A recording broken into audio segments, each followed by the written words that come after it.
papers and seek members' agreement to forward the response to the correspondent that raised this matter. Agreed? Agreed, yeah. Thank you. Okay, that takes us to agenda item 3, which is our oral briefing from the Northern Ireland Teachers' Council.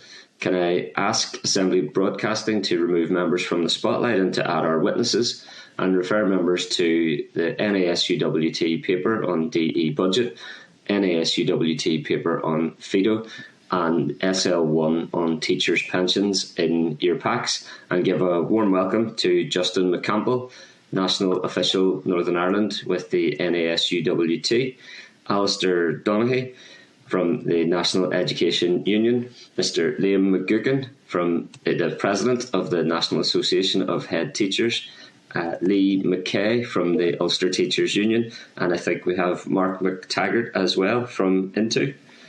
You're all very welcome this morning. Thanks so much for giving us your time. Apologies for the slight delay to proceedings. We really look forward to hearing from you, and we'll hand over to you for up to 10 minutes. Thank you. Thank you, Chris, and thank you for giving us this opportunity this morning. Justin, can I just pause you there for 1 second and just remind everyone that to mute their devices when they're not speaking, sorry, so we can hear you nice and clearly. Thanks. Okay, I hope you're hearing me clearly this morning, because I know we had issues before. But this morning we're going to cover issues relating to the budget, COVID, the experience in schools for both teachers and principals, and we also want to talk about the Fair Employment and Treatment Order. Martin McTaggart is going to speak about the budget situation and ongoing costs in schools. Alistair Donaghy is then going to talk about the situation around COVID. Lee McKay is going to talk about the experience of a classroom teacher, and Liam Mcgovern is going to talk about the experience of a principal. And maybe before they begin, I do know there is another committee today looking at the Fair Employment and Treatment Order. This is something that has been very important for us as a union, and the Irish Congress of Trade Unions has now adopted it as its policy that teachers should have the same rights under law as all other workers. And certainly I commend you, the Chair, for your work on the bill on this. So I'll hand you over to Mark. Okay, thanks, Justin. Just very briefly, Mark McTaggart, I'm the Assistant Non-Executive at NTO, and apologies from Jerry Murphy. Jerry Murphy has succumbed to COVID finally, so he's not available. So I was asked to take over from him. In terms of the school budgets, the school budgets have for many years been under a huge amount of pressure, because the funding formula that is in place really isn't fit for purpose any longer. It's something that we've been calling for quite some time, that somebody needs to look at the funding formula. The funding formula, it's over 30 years old at this point, and even the person who designed it would say that because it's so long, it needs to be reviewed, and it just hasn't been reviewed. The funding formula is all based on bums on seats in reality, but it's bums on seats depending on where your school is, rather than how many children you actually have in your school. The funding formula, because it includes the wages of teachers and all the additional costs of teachers, as teachers increase in value, as their pay increases, as they move up through the scales, they put actually more pressure on the schools in terms of the funding of the schools.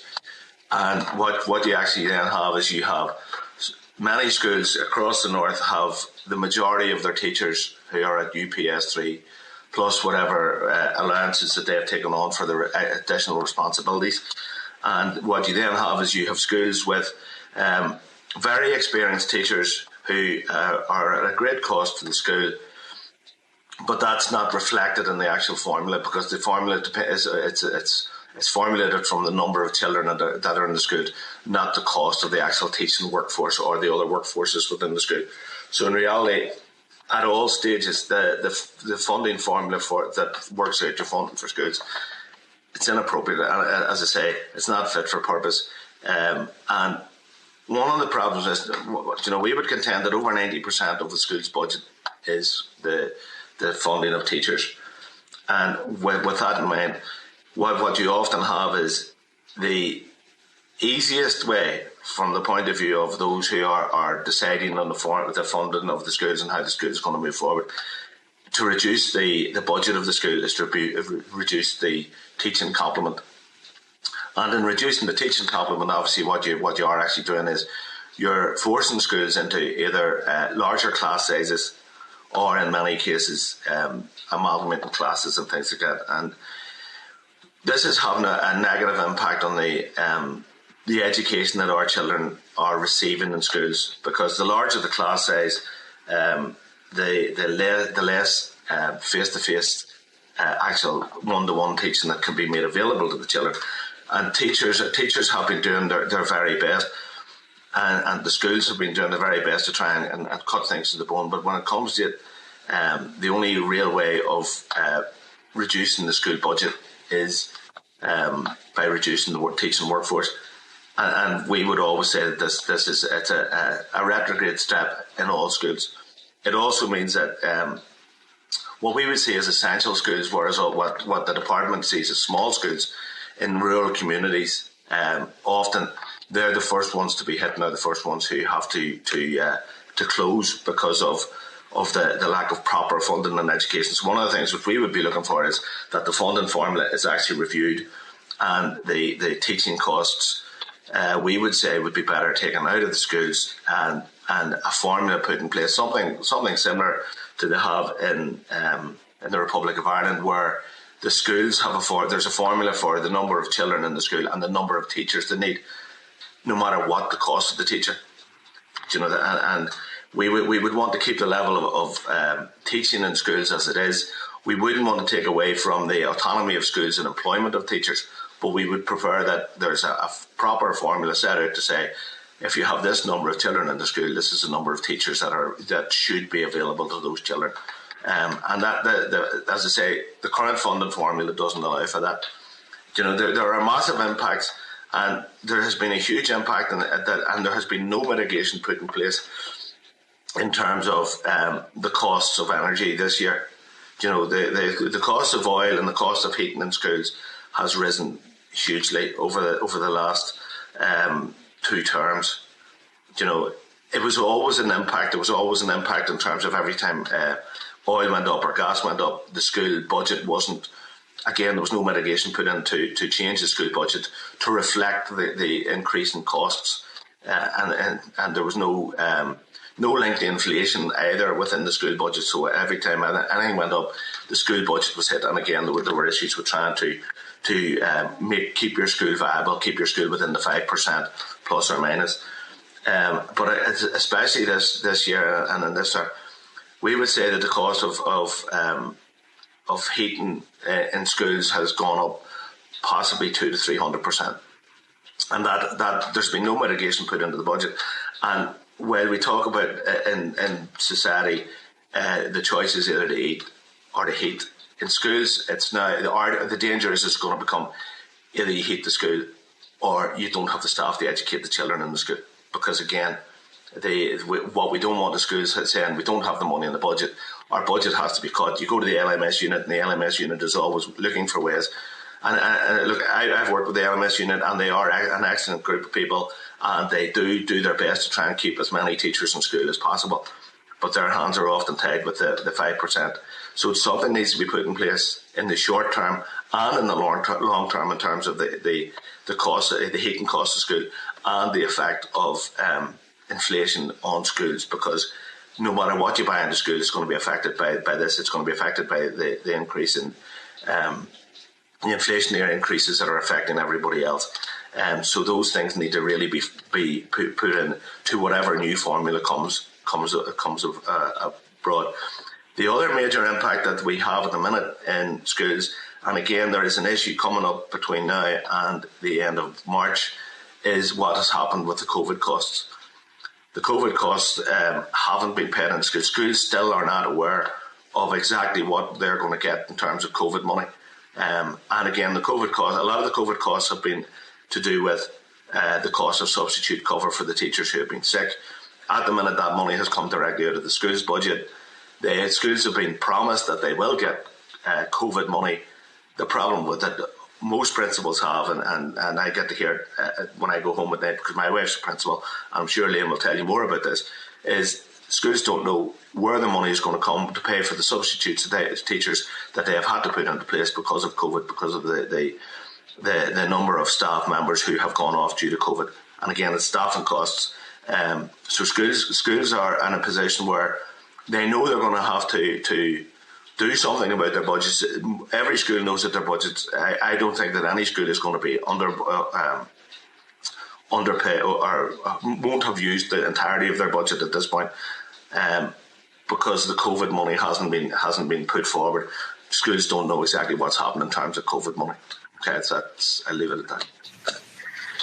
Okay, next up is Alistair. I think my colleagues will maybe just keep it a bit briefer, because I'm sure the members will want time for questions. Yes, thanks, Chris. And again, Justin, I can be fairly brief here. We don't intend to rehearse the NITC view on the mitigations in schools around COVID. What we want to focus on is a number of key issues. In recent weeks, because of the easing of restrictions in wider society, there's a mixed message in schools that COVID is gone or is less of an issue. It is still a huge issue in schools for two particular reasons. The first one is the likelihood of school staff testing positive or having to isolate means that the school can't find suitable replacements, particularly when it's subject-specific teachers, particularly in post-primary. That has a detrimental impact on not just the pupils' education, but it has a knock-on impact on the staff who are still in school. There are clear guidance and rules around teachers' contracts of employment and the number of hours that they can be expected to work, to teach, and indeed to cover. The problem is that those teachers are being asked to cover way in excess of what their contract sets out. They then can't concentrate on planning and preparation for their other classes. So there's an issue there. As Mark has said, the impact of the school budgets in the last number of years means that the school staffing levels are already cut so short and so tight that there is no scope in the system to redeploy teachers for cover. So that has had a huge impact on schools. NITC have consistently raised our members' concerns, and we do feel frustrated by the lack of acknowledgement that those concerns are real, they're genuine, and they should be addressed. There is serious staffing pressures in schools and serious pressures around the school budgets, as Mark has identified as well, around the cost for heating and fuel. So I think that's the big concern that we have around COVID in particular, is the mixed messages that's coming out and the impact that we're not saying that schools are different or that schools are more dangerous in terms of COVID. What we're saying is the level of infections in schools means that people can't go and work from home or isolate. It has an adverse impact on pupils' education and on the levels of staffing within the school. Thanks, Chair. Okay, Leah is now going to speak about the experience in school as a teacher. Hello, I'm Leah Mackay. I teach in a large secondary school, and thank you for having me today. I just want to kind of go on the ground and reinforce what Alistair's saying. So I've kind of divided it into pupils, the effect on pupils that COVID's still having, and the effect on staff.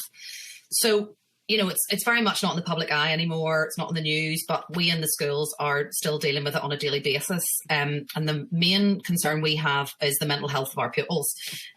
There's a lot of anxiety around socialisation, around exam stress, them almost feeling that they don't have enough knowledge to deal with the exams that are coming up. And then there's also pupils with emotional trauma, with losing loved ones, or parents being frightened of sending their pupils into school because younger siblings aren't vaccinated. So you've got this kind of aftermath of what COVID was, but the non-attendance, the attendance is at an all-time low. There is a general apathy and lack of motivation amongst some pupils. Not all, obviously, but there's a definite change and a shift in this idea of just not being motivated, whether that comes from lockdown or the exam stress. We're not 100% sure. But it's this kind of inadequacy, feeling that they are fearful of the exams coming up because they haven't done exams before and that they've maybe missed out on too much. And I'll come back to that in a wee minute. We're finding it hard. The pupils find it hard to even go for a structured day, even just the whole structure of going into school, the timetables, the bells, and we're having to teach time management again. Now this is a large secondary school, so I teach year 8 right up to year 14, and they just find it really hard to be in that structure again. So getting back into routine, getting homeworks done is an issue, and then just trying to realise that they still have to work at home when they finish school. We've also found a bit of addictive behaviour with phones. They obviously were using their phones a lot during the lockdown situation. So now we have behavioural issues, discipline issues with them wearing coats because it's cold, because the windows are open, having to enforce rules about masks whenever they're not having to do it outside of school, which is quite difficult. But, we just have to work on that and try and get the discipline back up again. We also still feel that there's a massive inadequacy or inequity of resources. We have pupils from different socioeconomic groups across the board, and the remote learning during lockdown, it was massively aware that there was a huge divide there and there were a lot of barriers to learning. So we still find that that's the case with pupils being out of school, having to do remote learning, blended learning, that some pupils do not have access to those pieces of technology that they need. And resourcing in schools isn't great, I don't think. Well, some schools anyway. So the other thing as well is the exam boards, the phasing out of support. The year 11 pupils would be quite nervous about the fact that they're going to have to go back to normal. There's not going to be any maybe more harshly marked. Maybe the exam boards aren't going to be giving them quite as many allowances. So that would be a concern. Staff then, well, we've seen, obviously, through the mental health of the pupils, a huge increase in counselling needs. We need to give much more pastoral support, and we just don't have the extra time to be able to do that. So you're trying to balance this idea of getting your classes organised, doing the remote learning, pastorally helping your pupils, and no extra time, as I say, to do that. As I said earlier on about the lack of funding and resources in school, and we would see especially ICT, there's a huge lack of underfunding in terms of the equipment being out of date or maybe not having enough.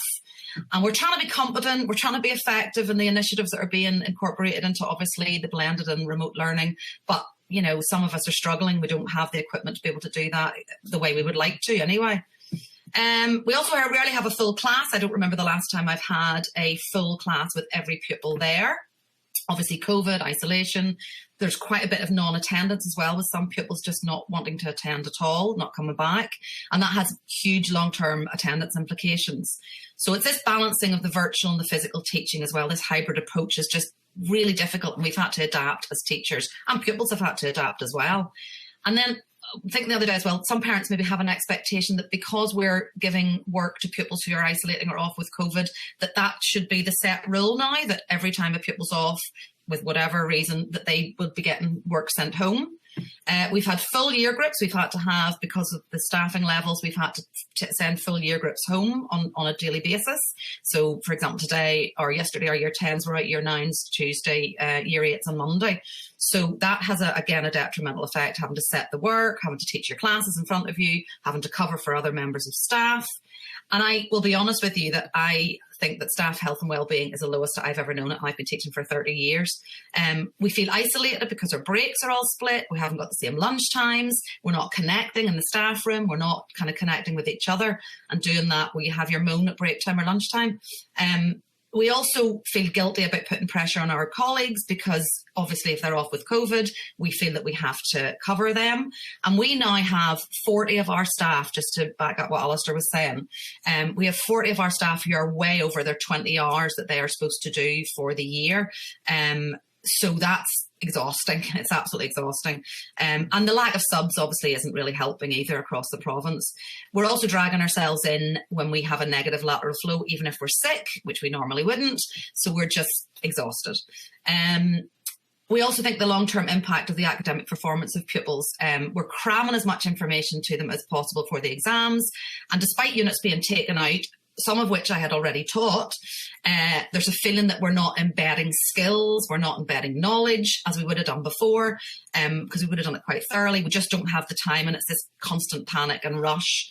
And there's also no subject-specific teaching as well. If you have some teachers who are off with COVID, they're not getting replaced by a subject-specific specialist.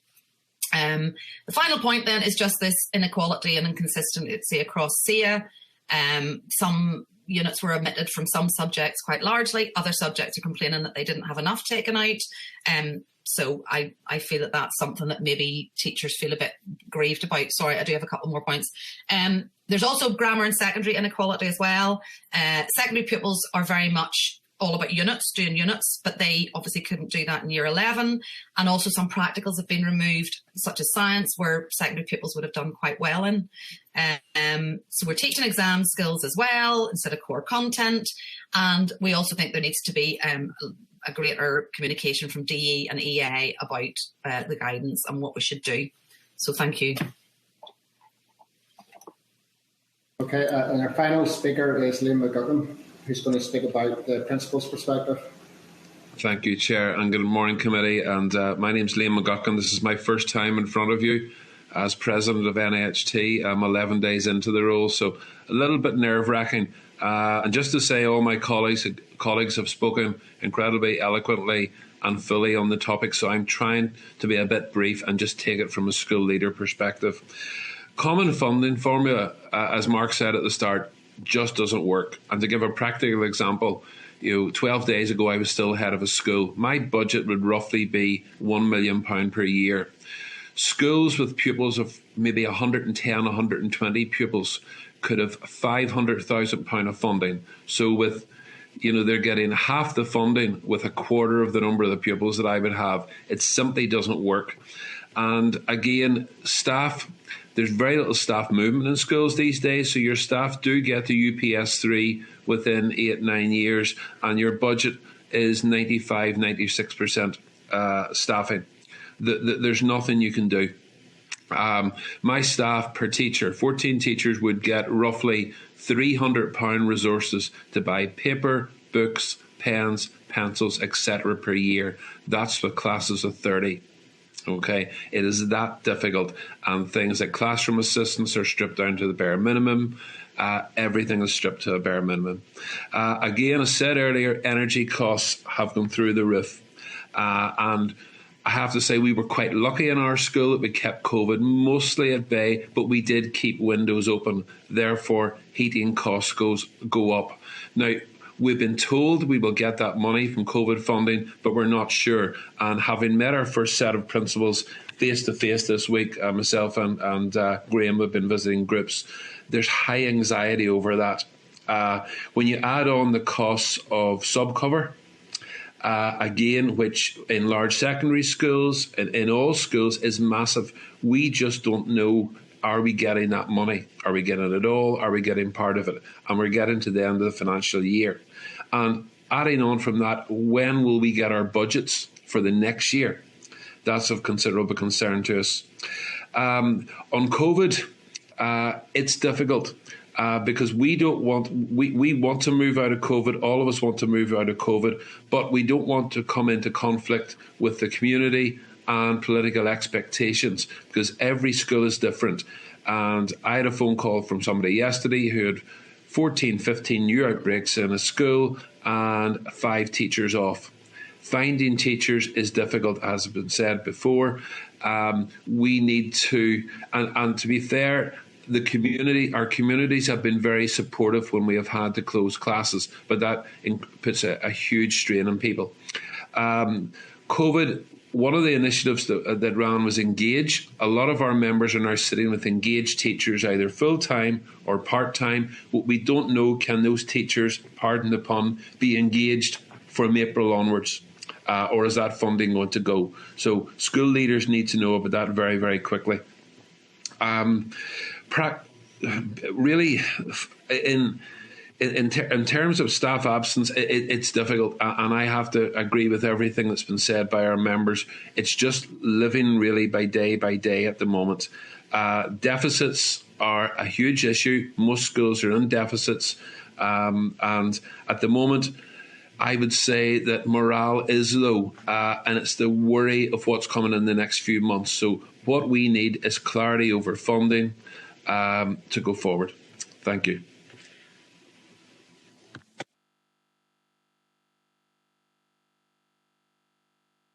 Okay, we'll just maybe leave it there, Chair.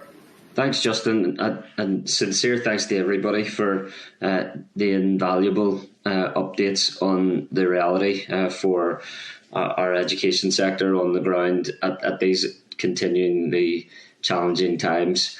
Very briefly, Justin, it's my understanding further to the Executive Office Committee yesterday that there is a real possibility that the Fair Employment for Teachers bill will pass before the end of the mandate.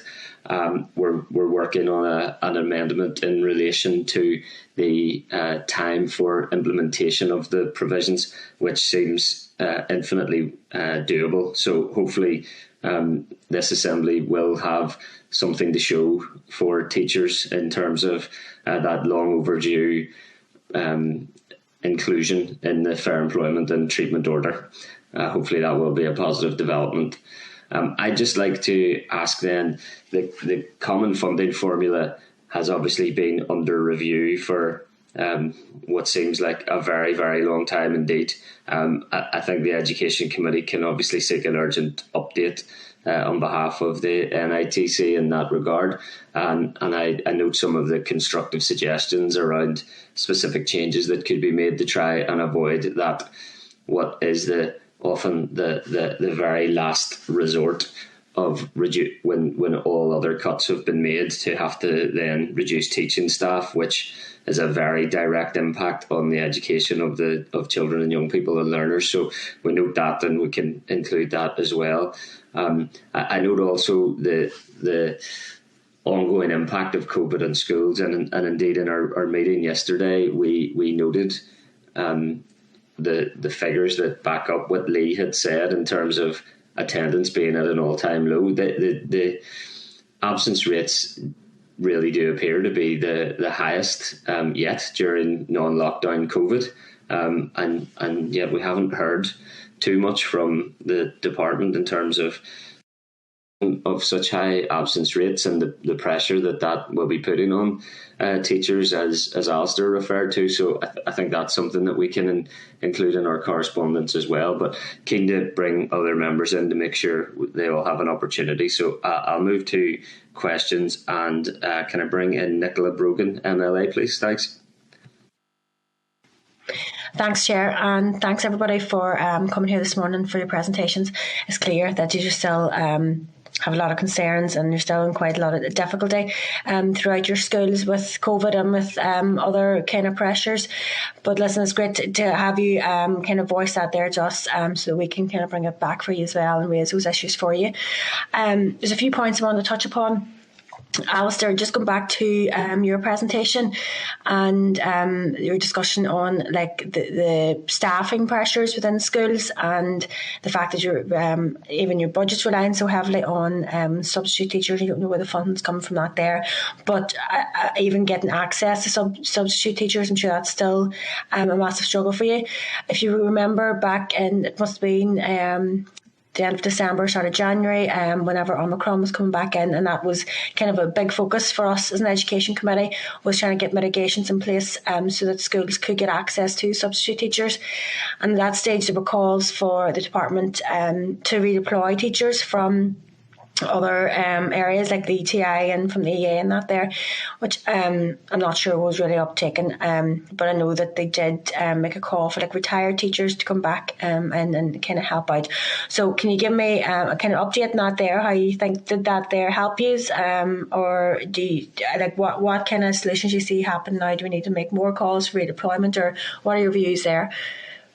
Okay, thanks, Nicola. I'm not aware of a huge uptake.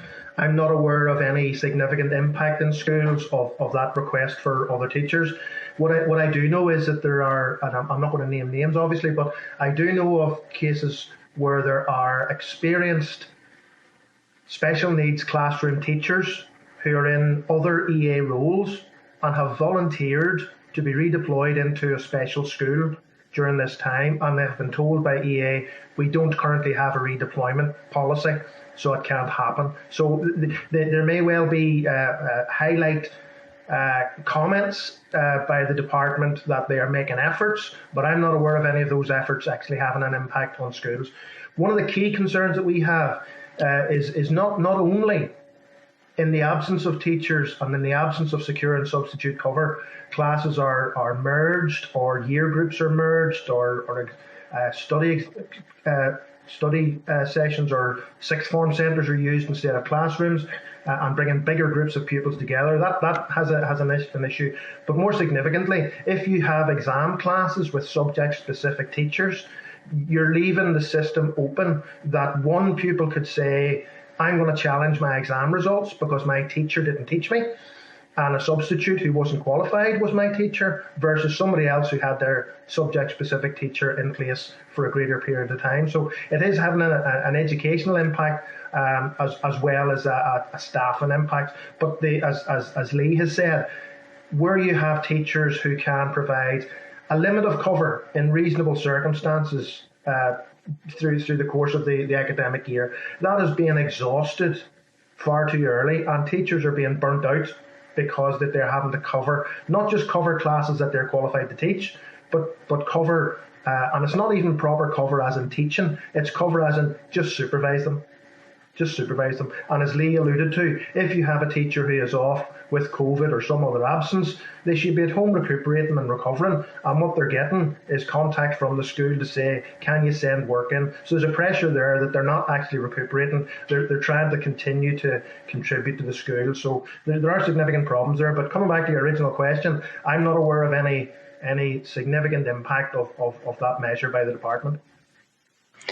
Thanks for that, Alistair. Listen, it's clear there still are huge pressures on your teachers, and it is unfair, that you're expected almost to burn out before you kind of seek their help, or that help's given to you. And that's particularly frustrating because I know even Ivy Local, or the special school locally in Oma, have really struggled with staffing issues as well. Now, thankfully, the principal has been able to keep the school open throughout, but I know it's been a real pressure on them. So it's frustrating to think that, there was maybe a possibility of teachers being redeployed, and it just wasn't practical, I suppose.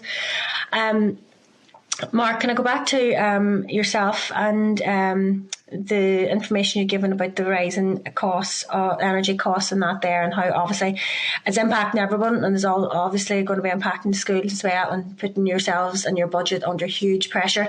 I know there was a principal in the media from a school in West Belfast on yesterday, and he'd spoken about completely incredible price rises, and you said for about 200 to 300%, I think you had quoted as possible increase, but he had said as well that typically when you're looking at your budget, the first thing you're going to look at is cutting staff and trying to reduce costs that way, and that's not good for teachers and teacher morale. It's not good for children who need their teachers there, and their classroom assistants and all the other staff that go with it. And I think what he ultimately said was what they were going to try to do was we're going to have to make cuts to their ICT, which might be okay for their school who maybe have a bit more money in the pocket, and still not ideal, by the way, but it might just be, at least they can kind of do that there. But there's many schools that just wouldn't. So do you want to maybe comment on that there, or have you any kind of suggestions, or what you think people or schools and principals are going to have to do to kind of pull the purse strings in? Well, I think part of the problem, Paddy spoke very well yesterday in the radio. I listened to him yesterday, and he did speak very well, and he did talk about, and Paddy McCabe was one of the leading people in terms of use of iPads and things like that, and he had all the refreshing things that he wanted to do. Every school has had to try and cut their cloth to suit. Okay, what this was an unseen increase in the budget. One of the problems that we have always had in terms of the common funding formula and how schools are funded is schools are expected to do a 3-year school development plan and put everything how they're going to use their finances, and yet they get a 1-year financial plan. It's a bit like the Assembly have. The Assembly are expected to have a 3-year plan and get a 1-year budget. So something needs to be done in terms of that. Schools need to be given a budget which is reflective of what the school's needs are, because what has always happened is, rather than the budget suit the needs of the school has had to make their needs suit the budget. So something needs to be done to look at how schools are funded. And as I say, no school wants to lose teachers, because as soon as you lose a teacher, there's two things here. Number one, it has a negative impact on the teaching, and it has a negative impact on the educational experience of the pupils in their care. Number two, it puts the school in focus in terms of whether it's viable any longer. Okay, in the primary sector, it's to do with the number of teachers that you have and the number of classes that you have. One of the things that the former education minister and the current education minister talks about is how many composite classes are in school, and that's a way of deciding what's viable. It's the same in the post-primary school, and it goes back to something Alistair was saying earlier about whether the school can accommodate the different subjects it needs to be taught.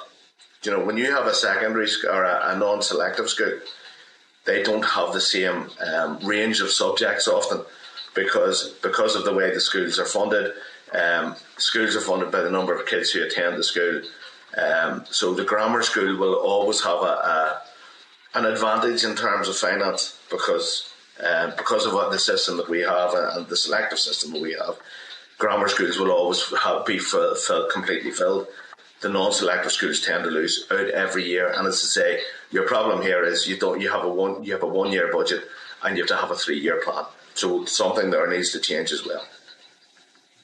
And again, I suppose, Mark, that's opening up that there divide again between the two. Listen, thanks for that there. I'll not keep you much longer. Lee, I just wanted to make that point from what you were saying about the increased kind of mental health and wellbeing issues throughout school with both children and teachers, because both cohorts are under huge stress last couple of years, and things have changed significantly for everybody. But I suppose leading up to exams, especially, and trying to get back into some kind of routine, and that's still being disrupted, has a bigger impact on schools. And that's why I'm particularly frustrated at the actions of the DUP and pulling down the executive, and the fact that draft budget cannot be put through, and we can't prioritise health, and we can't prioritise the mental health and wellbeing of our children and young people and our adults who have all suffered. So I just want to leave it that there point that it is deeply frustrating, and this is the real life implications that happen by those there kind of political stunts, really. So I'll not ask you to comment, Lee, but thank you, and thanks, Chair. Thanks, Nicola. Can I bring in Diane Dodds, MLA, please? Thanks.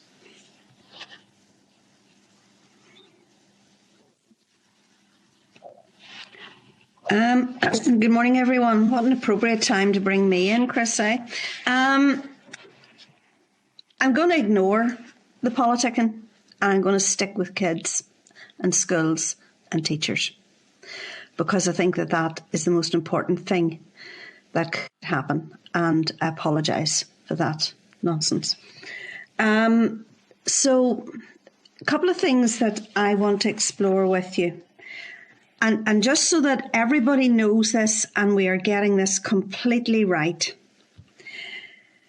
In terms of, and one of the things that I've been going on and on and on about in the last number of months for children and young people in schools and in youth groups is this idea of having to build emotional resilience. And Lee, you described it really, really well. I have spoken to many teachers and indeed to many youth leaders. And one of the impacts of COVID is is this lack of emotional resilience in young people. The lack of a routine has led to a kind of an inability to deal with structure in school. And currently you in schools get funding through the Engage programme. Now, the Engage programme is funded with additional COVID funding that has been additional to the normal education budget. Could you describe for me how you use that Engage funding and what you fear if you don't get that Engage funding to continue? Because funding is at the core. I've listened to everybody in this round table today, and funding is at the core of what we're talking about. And the Department of Education and the Minister has indicated that if we adopt the draft education budget over the next 3 years, just to do the basics, we are around about £750 million short. And that's not to do the additional stuff. And I think some of that additional stuff, like the Engage and the money that has been directed by schools towards building emotional health and well-being, is really, really important. So would someone like to comment on that? That's just really Engage, and if we didn't have an Engage programme. Can I just say, Diane, that actually even within Engage, there are inequalities, because in my school I get £6,800, whereas other schools get £26,000. So what I could do is very limited. So really, we engaged a teacher 1 day a week to cover a class to free up our special needs expert to take groups of children or individual children who needed catch up. But again, we didn't have the same money. So again, it's the same issue again. On the general principle? Sorry, could you give me the question again? Just on the general principle of building emotional health and resilience. It's a fantastic scheme that was put in, the Healthy, Happy Minds scheme. But again, it's actually quite difficult to access. You know, we had considerable issues accessing a counsellor. And I actually was lucky because I had used counsellors when I was principal of Cave Hill Primary School and was able to contact the group Jigsaw and get one. I was one of the lucky ones. A lot of our members have struggled to get people. And actually, it's great having the funding, but sometimes the funding is so difficult to access and use, it actually creates more stress on school leaders and teachers. Because we had, for example, I had employed a teacher, a primary school qualified teacher, to do mindfulness with P6 and 7. Now, because she's not on the list of providers, we can't pay her through that funding. We're paying her out of our current account. So she's a qualified primary school teacher, a qualified mindfulness coach, great for P6 and 7s. You can imagine the stresses particularly 7s are under, but yet we can't pay her from that funding because she's not on the list. So the bureaucracy makes life more difficult for all of us in education. I think that's something, though, Chair, that we may wish to take up, because, I mean, it's in sessions like this that we hear the difficulties, and that's something that we may wish to take up. Okay, yeah. Thank you. Lee, Agreed. do you want to make a comment? Yes, if you don't mind. Sorry, Alistair, I see your hand up there. The Engage programme is absolutely vital, 100%. We've been using it for literacy and numeracy and this building resilience. The problem is that we're so understaffed now, we're not able to get subs, that we've had to maybe pull that out for a while, or, you know, change where the teachers are. And it's about getting specialists to do that, because resilience in pupils it's quite a difficult thing to kind of teach and support, and you need specialists who are able to do that. And it's not just saying here's somebody who will just come in, or it's rejigging the timetable to make sure you've got the right person for the right year group doing the right teaching and lessons. But it's absolutely vital. I would agree wholeheartedly. And when we're going to have to, I think we're going to find that it's not just going to be this year, it's going to be many, many years to come, that it's going to be absolutely vital. The problem is your staff aren't exactly mentally resilient at the minute. But yes, definitely 100% needs to be done. Huge challenges for everybody. I kind of think it's maybe one of those things that could be more mainstream, and is important to be more mainstream. I kind of always think of an economy that looks after well-being as well, and I kind of think an education system that looks after well-being would help young people and catch issues early before they become problems.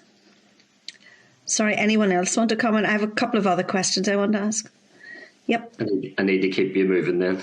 Go ahead, Alistair. Thanks, Diane. Thanks, Chair. Diane, totally agree with you on the issue of emotional resilience and how vital that is for young people and children at school. But I think that has to be resourced.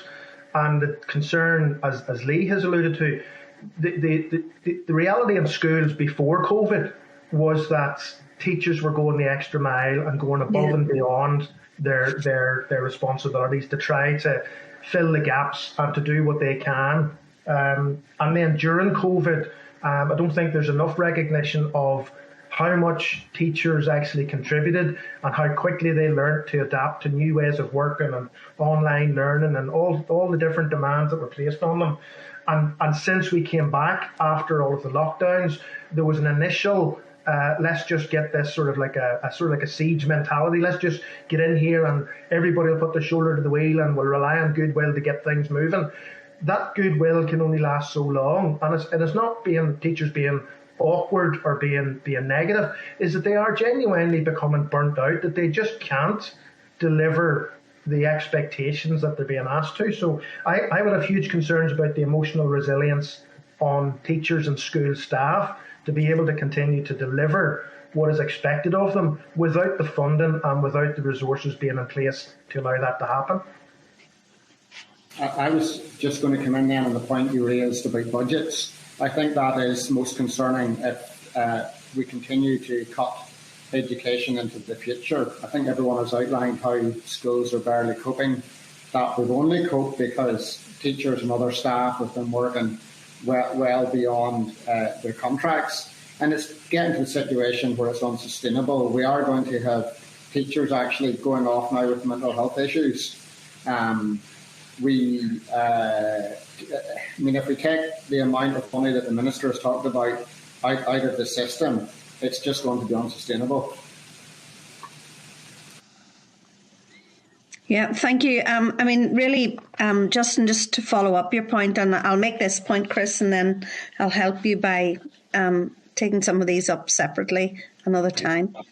In terms of the budget, because we can talk about reforming the funding formula, but that's a long-term prospect, and we're not going to be able. We have to be honest. We're not going to be able to do that. That's not going to happen within the immediate future. So, reforming the common formula, I don't think there's anybody that thinks it's amazing.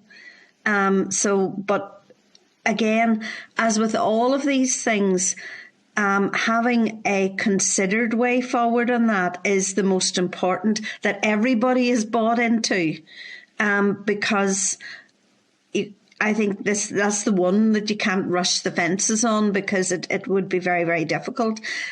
So that's going to sit there, and it is a long-term hope that we'll get to a stage where we can do that. I suppose the second thing then is that we have a 3-year proposed budget or draft budget, which the department says is about £750 million short. And I think I'm right in here in saying that the Minister says that's before she starts to deal with things like Fair Start and all the additional programmes. And I would be very keen to see things like Engage continue, because I do think that additional, more targeted resource is actually very, very important. And I've been in schools where they've used it in different ways for their own circumstances. And that autonomy to schools has also been very good. And so, I don't think we're talking at cross purposes with the committee, but it is something that I am very worried about.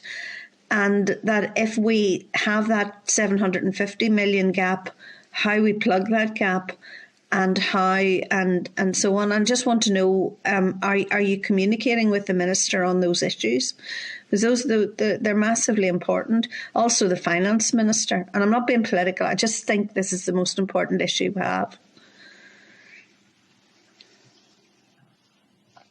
Well, I know we did make a response, and I'm not saying it's the longest response in the world to this committee, in relation to our concerns with the budget.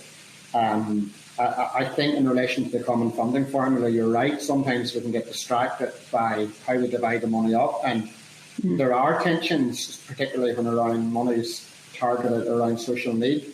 that some people feel they get left out, others feel, well, there wasn't enough for targeting social needs. So the focus has to be on, I think, on the quantum of money that's going into schools rather than necessarily how we divide it up. I'm not saying that the common funding formula doesn't need looked at, because circumstances have changed since 30 years ago, but I don't think that's the pressing need right now. The pressing need right now is the amount of money that's actually getting into education at school level. Okay, thank you, Chair. Thank you, everyone. Can I bring in Robbie Butler, MLA, please? Thanks. You're absolutely entitled to do that as the chair. Thank you, Chris. Over COVID, we got to see plenty of you guys. We just don't seem to see as much of you.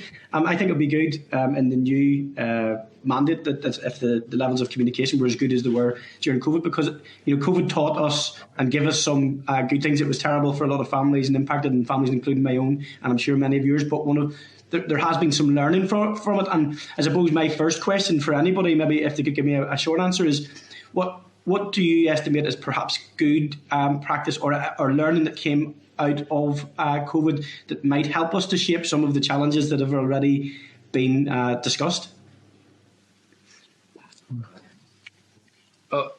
Robbie, could I say that there's some very practical things, and actually Alistair mentioned this recently, that the teaching workforce have been upskilled on IT and remote learning and how that can be used in school after COVID. And then there are other small things, for example, like parent-teacher interviews. People who are in private industry particularly maybe have to take a day off work to attend a 10, 15-minute interview in primary school. And it's not actually practical for them. So remote interviews are great. There are also people that actually don't like to come back into school. It hasn't maybe been a pleasant experience for them. And actually being able to actually call or do a Zoom or whatever has actually made interviews much better, and teachers actually become more focused in interviews. So you've got 10 minutes. I know that a lot of the larger schools particularly use apps that you have 10 minutes and the thing shuts down. So you get the message through and you don't spend the first 5 minutes talking about positions on a football pitch or a rugby pitch or something. So it actually has helped a lot. The other thing I would add, Robbie, is I think teachers are now while they're better equipped for online learning, they have actually a better understanding of what works and what doesn't. Because I think there had been a perception beforehand that online was best. I think people have found that's not the case. However, it does have a role. So I think people know what that role is now and how it can fit in the longer term. Of course, there has to be discussions then. Well, what protections are we putting in place, in the longer term? But I think obviously there's been a massive upskilling overnight. But that doesn't mean that's necessarily the best way going forward. No, listen, guys, I'm just going to truncate that one now because, you've literally covered, certainly Liam in the first instance covered the two that I had kind of written down, and you're absolutely right, Justin, that they're templates to grow from. It doesn't mean it's the absolute, but those are the things that I picked up on. I've had to use the parent-teachers interviews recently myself because of the new kids that we got, and certainly the upskill in the IT. I suppose the upskill in the IT, I think, shouldn't be lost. We're all of the same mind that teaching face-to-face and kids in the same classroom is really important. But we already know, even before COVID, there are some children, some young people who obviously aren't taught in those environments, and those children are entitled to their educational provision, and perhaps some of the learning can be utilised and modernised for that purpose maybe.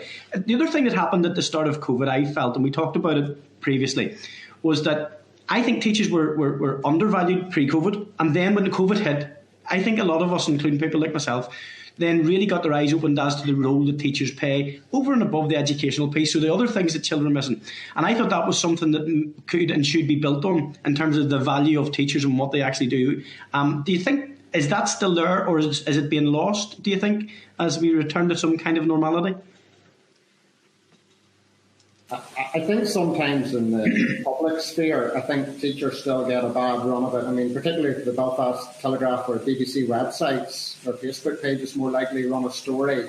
Quite often you can get a perception among the public that teachers somehow have been sitting at home, have been doing everything on Zoom, when, look, except for 2 short periods, they've been in schools and they've been delivering in extremely difficult circumstances. I mean, Lee talked about never having a full class, and that's what teachers are faced with. You're continually trying to get pupils, caught up, re-engaged, and that's all work that people have been doing unpaid beyond the job. I mean, you're paid to teach a group of pupils at a time. That's all that unpaid overtime just isn't acknowledged or seen. When a parent asks for work to be sent home, it's not all sitting ready to be sent home. Somebody has to do something so that it's put into a format that it can be sent home.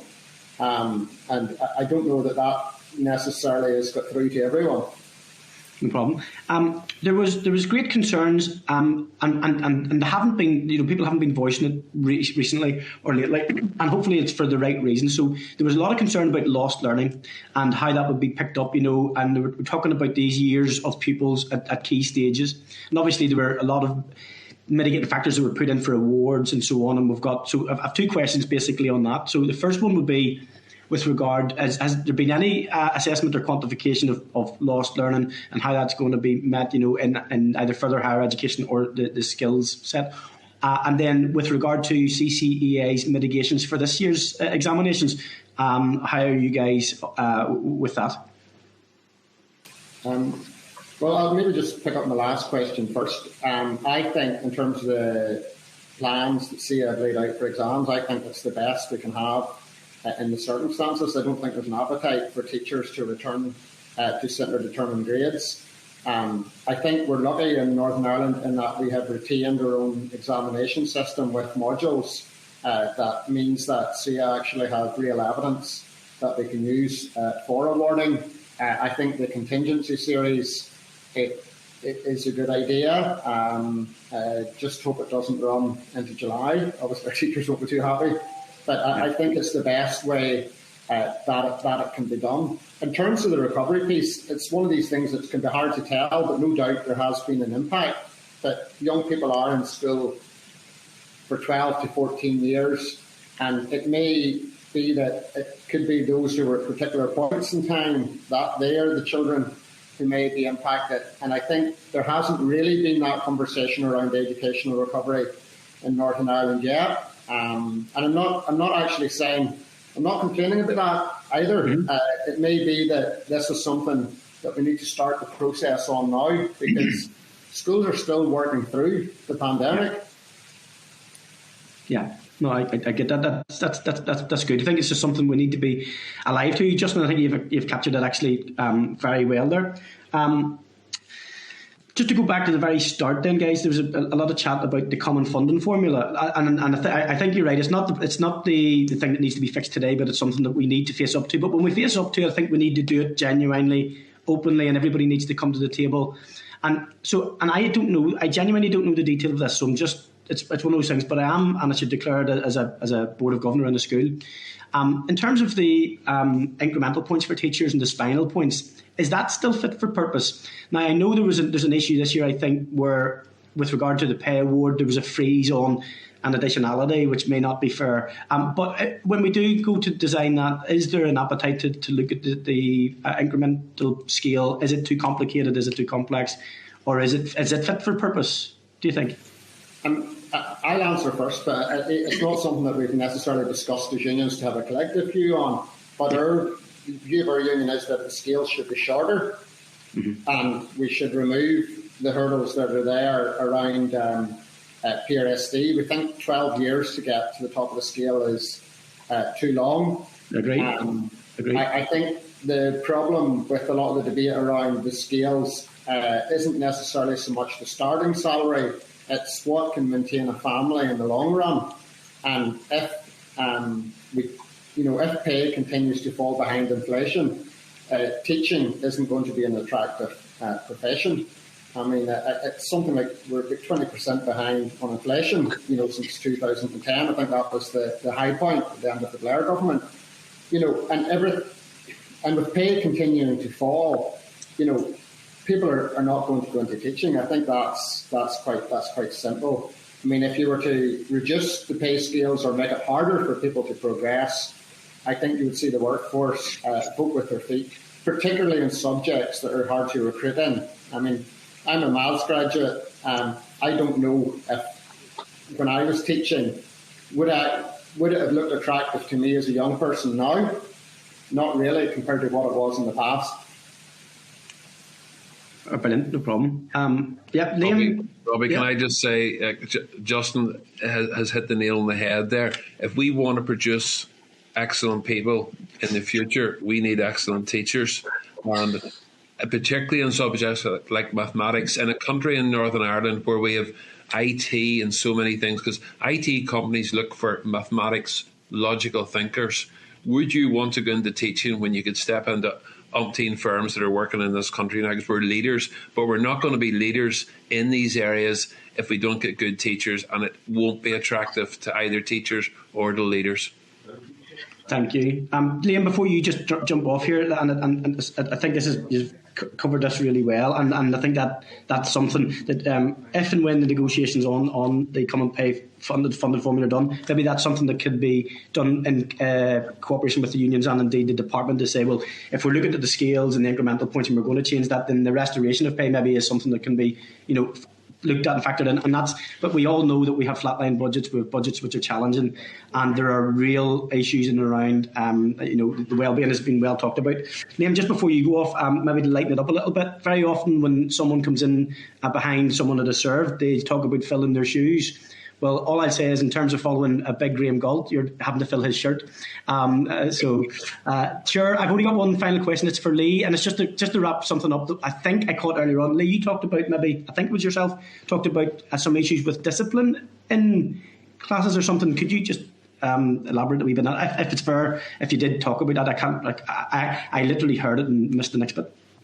And if you have any advice on how I can use that in this committee, that'd be great as well. Thanks. I think you're doing a great job. You're doing really well. Maybe you should go into teaching, Chris. He's open for offers from me. There you go. First of all, I just want to say, Robbie, just in terms of teaching, I absolutely love my job. 30 years teaching, and I would not be in another profession at all. So if we could just keep that passion up and not kill us all, that would be great, and then we'll be happy and we'll get recruits in. But in terms of the discipline, it's not that it's just low level. It's just asking pupils to wear masks around the corridors or in the classrooms because we have to, when they're not having to do it outside. We had the windows and things open, so the classrooms were quite chilly, so they were allowed to wear coats, but then it's getting the coats off at certain points when they don't need to have them. Just kind of low-level things that we're having to maybe re-tell them about, or getting them to be on time to class, or getting their homeworks done, or I think it's just teaching them again how to be in a school situation. It's not across the board, and pupils are generally amazing, especially in our school. They're wonderful, but it's just that kind of low level that you're just having to spend time on and follow up on that you haven't got time for. No, I get that, Lee. And you know something, I think at times, and again, not to be political, but I think in terms of sometimes the political message and that leadership that we have tried to give, and sometimes it's been hard, it filters down the whole way. And when young people see adults behaving in a certain way or not behaving in a certain way, it kind of validates them to do other things. But listen, just thank you so much. Please pass on mine and our absolute respect in regards for what the teachers have done and are continuing to do, and this committee, I'm sure, will continue to try and have your back. So thank you so much. Thank you. Thank you, Lee. Thanks, Chair. Thanks, Robbie. I think that's all members' questions asked. We could obviously spend much more time on some of the key issues here, but I think we're out of time, and we have another really important session in relation to substitute teachers. I know that's an issue that we've been working on as a committee, so we look forward to that as well. But can I just extend a very sincere thank you to you for all the work that you do to represent our education sector at this committee. I think we've met with you on numerous occasions over the last 2 years. I've really valued the informed input that you've been able to give us, and we hope that we have advocated effectively on your behalf during this time. This will be the last time I meet with you in this role, so thank you from my position as chair in terms of the excellent work that you've done over this extremely challenging time for for our education sector. And as always, a massive thank you to our education sector for the beyond the call of duty work that they do. Hopefully those issues that are being raised will see progress in the near future. Thank you.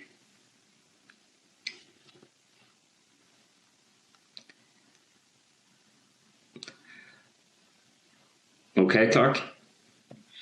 Yes, Chair. Thank you to our witnesses. Chair, I think the actions that we can take are a wee bit limited because we've got so little time left in the mandate. Certainly there are issues to reflect to the Minister, so we a final day brief from her as well. They are primarily the urgent need for resolution of the budget situation for schools, a discussion on the impact of absence rates, the need for mainstreaming of the Engage programme, which will be vital for many years, the need for review of the funding formula, which is over 30 years old and not fit for purpose, the fact that teacher morale is at its lowest ever, and the need for greater communication from DE and EA to the teaching population. We will reflect these in the legacy report as well, Chair. Okay, thanks for that, Clark. Members content to agree that those actions? Agreed?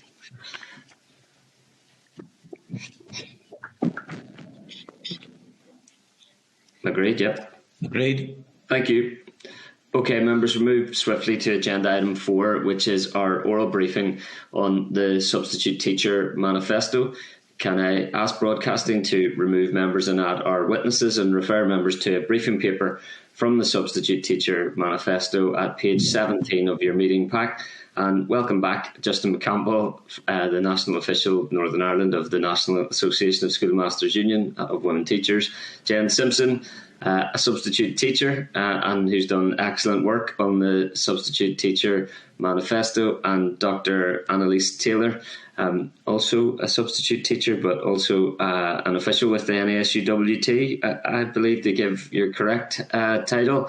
We're delighted to have you with us this morning. Substitute teaching is an issue that we have given a good amount of attention and that we're keen to play as constructive role as we can to ensure substitute teachers have fair treatment and effective support to perform their role to the best of their ability. You have up to 10 minutes for opening comments, and then we'll have a discussion with members. Over to you. Hi, Jen. I think you might be on mute. Apologies. Yes, I'm muted. Sorry. There you are. Hi, everybody. I'm Jen. So just to introduce myself, I am a substitute teacher. I was listening and watching there with great interest because I deliver pastoral care Engage 2 days a week at the present in a school. My subject areas usually are English and drama. At the beginning of the pandemic, whenever teachers moved more online and the NI Teachers Collaborate page began to be formed on Facebook, I joined and then Philip asked Lisa Morrison if there was a page for substitute teachers, and of course was then given the job of administrating that group. So I saw it as a place where substitutes could come and talk about their workday, gain advice from colleagues, which is something that we feel at the moment is sadly lacking for substitutes. During my 2 years of administrating this page, there have been lots of concerning issues that have been raised. And I guess I've realised just how little I have known of what my rights are as a substitute, sadly. So we began to consider maybe talking to the likes of Nister and to Chris as well about some of the issues that we were encountering. And last year we birthed another group on Facebook solely for teachers who wanted to start sort of campaigning and looking at some of those issues, called the Substitute Teacher Manifesto. In order to highlight some of the concerns and the issues that are in that draft paper, which hopefully you have in front of you or you have access to, I'd like to do something a little different this morning, and I'd like to ask you to come on a wee journey with me and use your imagination. And I'm going to take you through a day in the life of a substitute teacher. So for now, you're imagining you're me. And I just want to say as a little disclaimer that this may not all happen in one day, but all of the things described in this day have actually occurred either for myself or for other substitutes on our page. So it's the night before you're working, and at 10:35, when you're already asleep, a text message arrives to your phone about work the next day. At 6:30 a.m, as you rise, you find the message on your phone and message the teacher back because you're currently already working in a school 2 days a week who do not book you ahead of time on Nister and only mark you off as your work days are completed. You've asked the school that you're working in if they can change that, but they have had issues with booking subs for 3 months or 6 months who have then been offered maybe a year-long post somewhere else, and so then have had to painstakingly go through and unbook every single day they've already booked that teacher for. And so at present, you do not want to rock the boat because you quite enjoy working in this school, and the teacher in charge of cover has become a good friend, and it really wouldn't be worth your while and you would be worried of losing work. So at 8 a.m, you have dropped your son to childcare and you receive 2 more calls as you're driving from other schools that still see you as marked available on Nister. You arrive into school at 8:20, you check your email to find out what cover you're doing that day. When you started at the school, they did give you a tour and kind of showed you that the staff room was the best place for you to occupy when not in a classroom because you don't have a classroom. So you must wait your turn to use the communal computer in there and try to arrive early enough so that you can do so before you have to be at a classroom taking a registration. You've never been officially given a lot of information which would be very useful in the school, like how to use the discipline system. You've kind of worked it out as you've gone, but you've never been told exactly what the rules are, who the names of the teaching staff are, and therefore can't send them emails or contact them because you don't know their first names, which is how the system works in school. And although you used to be given printed off slips of your working day, it is now sent via email.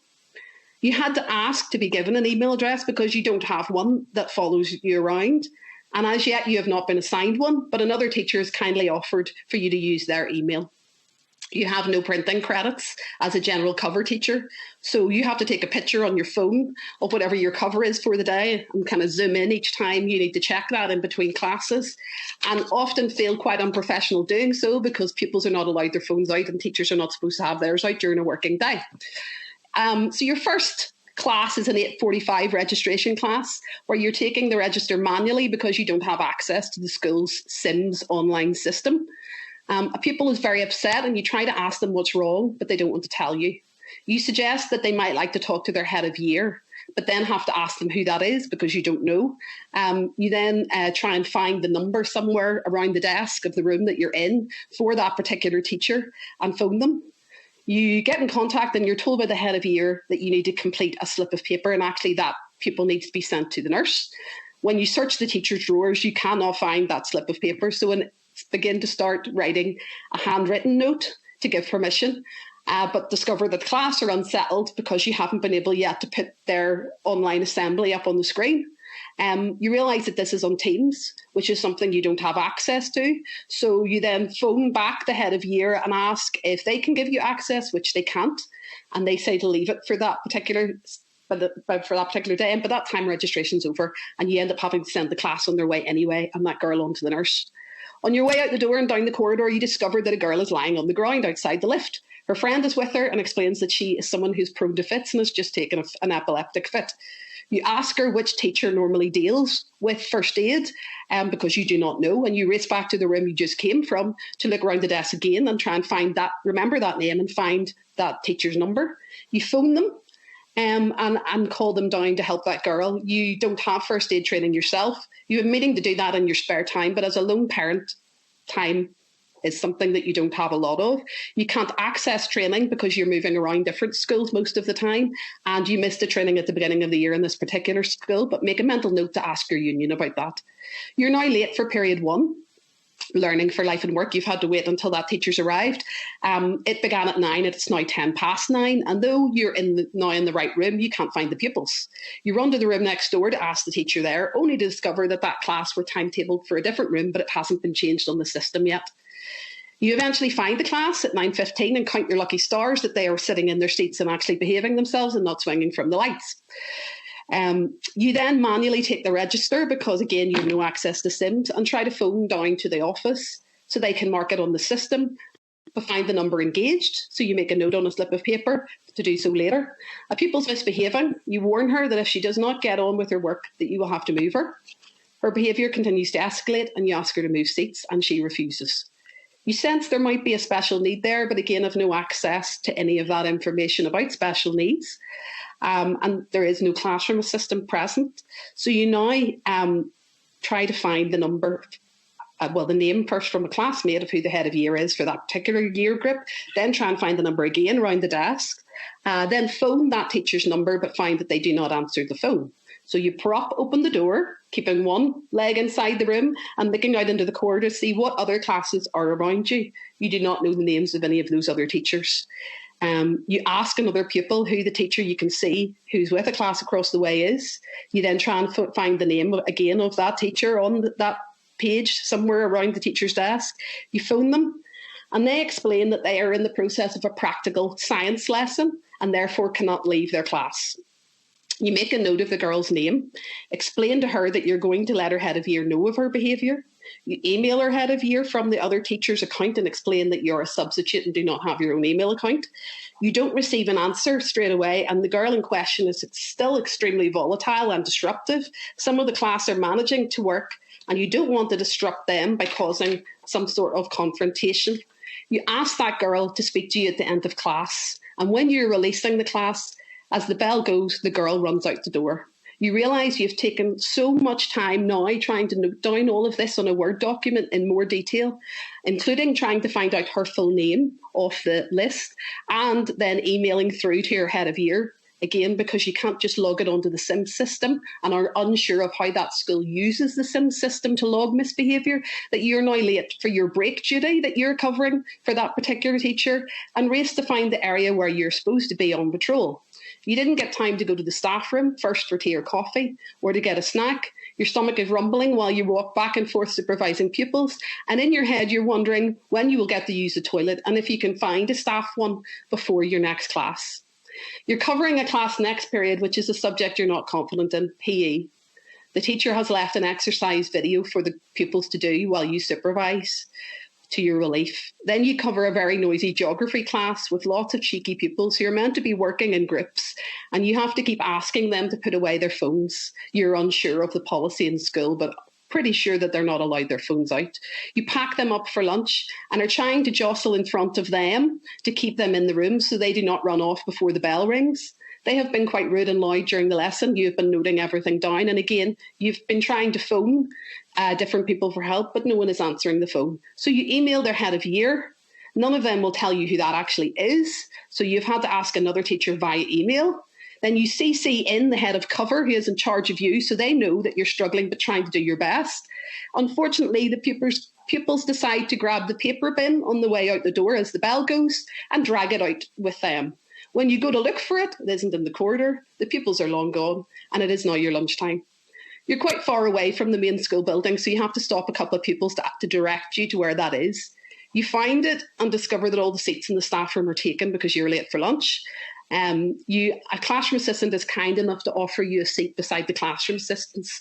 They're polite, but you spend most of the time awkwardly looking at your phone and eating your lunch. You're lucky you brought your own tea and coffee supplies because there doesn't seem to be any available at the school. A couple of other ladies join in, sitting beside you, and you realise that they are actually substitute teachers too, but they are there maybe on a longer term basis. One tells you with tear-ridden eyes that she lost her father recently and is in school because she does not qualify for any bereavement leave and can't afford not to work. She has been discussing how difficult it is working as a substitute teacher and budgeting because the payday, which is the 12th working day of the month, changes every month. She explains she is not sure how much she is getting paid this month and doesn't usually receive her payslip until the day after she is paid. She confesses that she spent her breakdown chasing up days that were not signed off from the other school that she subs in because they had forgotten to sign her off. She had to then phone them, and she will now be paid late the next month because she's paid a month in lieu and they have missed the sign-off date. The other younger girl, substitute teacher, has been subbing for 8 months in the school, but only finds out every few weeks if she is still required to do so. She isn't on a contract. She hasn't done any early professional development work, as although she has mentioned it to the teacher in charge of newly qualified teachers, no one has come back to her. She's telling the other teacher about how she was used as an in-staff teacher during the lockdown for key workers' children last Christmas. She's recounting how she had 15 children in her room who she had to help homeschool, and how stressful it was when she caught COVID and the school then didn't pay her. You interrupt and say to her, you should have been paid that money as it was available for schools. You tell her to join the Facebook group and to get in touch with her union and chase that up. And you advise her to chase up her professional development as well. She shows you a booking that's been emailed during lunch to her during the school day, which is offering her a half day in a different school. And she's asking you, what is a half day and how many hours is that? Again, you tell her, join the Facebook group, you'll get help. You mention how ridiculous it is that substitutes don't have the same rights as other teachers, and tell them how you had a scare with cancerous tumours last year, but you couldn't actually get time off as a general substitute and had to delay arranged operations until the summer when you were actually off, which caused you a lot of extra worry and stress.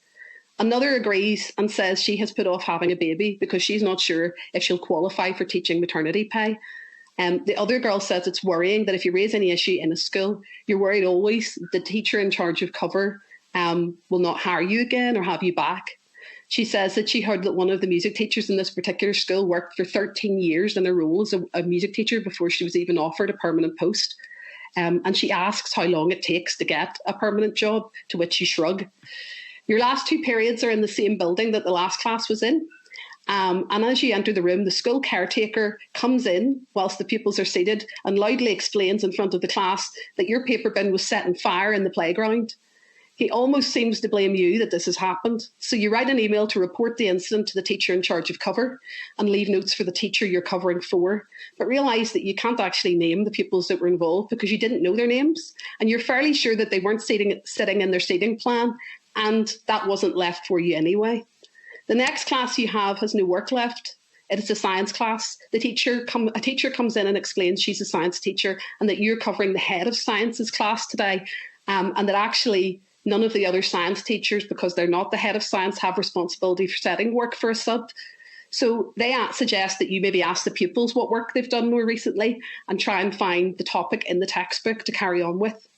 You have to explain to that teacher that you know that there are online folders with science documents in them, but you don't have any printing credits. And so you can't actually print off work right now for that class. And you don't have access to that teacher's login to use the printer anyway. She offers to try and help you, but also acknowledges that she has a PRSD, professional development meeting, with her supervisor that period. And so it'll be a very rushed event at the beginning of her class. So she rushes into your room and you then talk to the class and try and find a topic in the textbook that they can look on and get them reading. She puts her head back in the door and says, listen, are you okay? Did you get sorted? Because I've just tried to print and the main photocopier and printer is actually down at the moment and not working. You nod and shrug and carry on working with the children who are trying to convince you currently that they've done all the work that's in the textbook. But you tell them that we're going to read 3 pages and make notes. And by that stage, you've got through to the end of the day. When the bell goes at 3:15, you're not sure if you're expected to stay in this particular school for directed time or whether you're allowed to leave with the pupils. But as a lone parent, you have to pick up your child at 4 p.m. You find the room number of the teacher in charge of cover and then go down to her room to ask her. When you arrive, you notice that her pupils are still in class because they're an older year group and they're modelling a staggered COVID leave at the moment, so they leave 5 minutes later than the other classes. You do notice as you're speaking to her, the children are trying to escape out the door past her despite her asking them to stay. Even though the bell hasn't gone, as she talks to you, people more and more are escaping out into the corridor. She listens to your feedback about a stressful day, apologises for people's behaviour, shrugs and says, it's really not normally like this, and then tells you that you can go on. So I'm going to pass over to my colleague Annalise Taylor now, who hopefully will bring some of those issues out and highlight some of the suggestions that we've made in our manifesto. Jen, just before I bring Annalise in, I think it's important for us to thank you for giving us such a detailed insight. It obviously takes time to do that, but and a lot of effort. And we appreciate that insight. I appreciate that won't be every substitute teacher's experience. However, it's a good indication, and it's a concerning indication. There are a wide range of serious and extremely challenging issues there, that if any of us needed any more convincing of the priority that we need to give to addressing the serious issues that substitute teachers are facing, then that should be it. Obviously, we'll come back to that via questions, and happy to bring Annalise in at that stage. Thank you.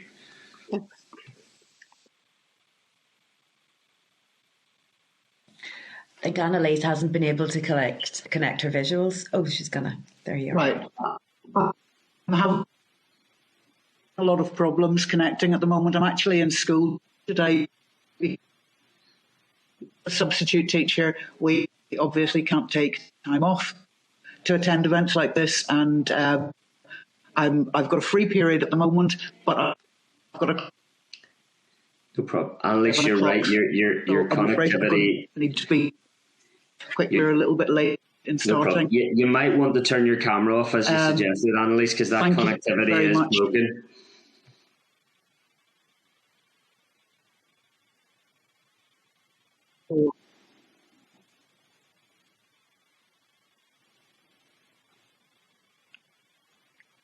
Oh, lost connection at the moment. I can hear you. We can hear you now. The camera off appears to have improved your audio quality. If you want to try again.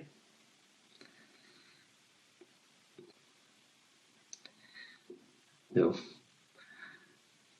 Our school technology is getting the better of us, unfortunately.